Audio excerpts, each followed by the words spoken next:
நம்ம கூட்டத்துக்கு வரவங்களுக்கு தனியா ஒரு எக்ஸிபிஷன் போட்டுக்கிறோம். ஆமா, அந்த எக்ஸிபிஷனுக்கு என்னென்ன இருக்குன்னு சொல்றேன். 40 CCTV இருக்கும், சரியா? 40 வாக்கி டாக்கி இருக்கும், 1 மட்டும் திருடு போயிருக்கோம். ஒரு பல் டாக்டர் கையில வச்சு ரீல்ஸ் போட்டுக்கிறாப்புல.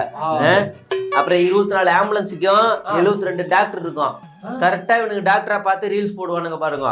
அப்புறம் 120 நர்ஸ் இருப்பாங்க, 200 தண்ணி டேங்க் இருக்கும். அது காலைல 10 மணிக்கே காலி ஆயிரும், சரியா? அப்புறமா கடிப்பற அளவுக்கும் சாயங்காலம் இருக்காது, அடிச்சு நொறுக்கிடுங்க என்ன. அப்புறம் 3 தீனை போண்டி இருக்கும். தண்ணி இல்லைன்னா அதுல இருந்து போட்டு குடிச்சிடாதீங்க, அது உப்பு தண்ணியை. அப்புறமா 60 ஏக்கர் நிலக்குது.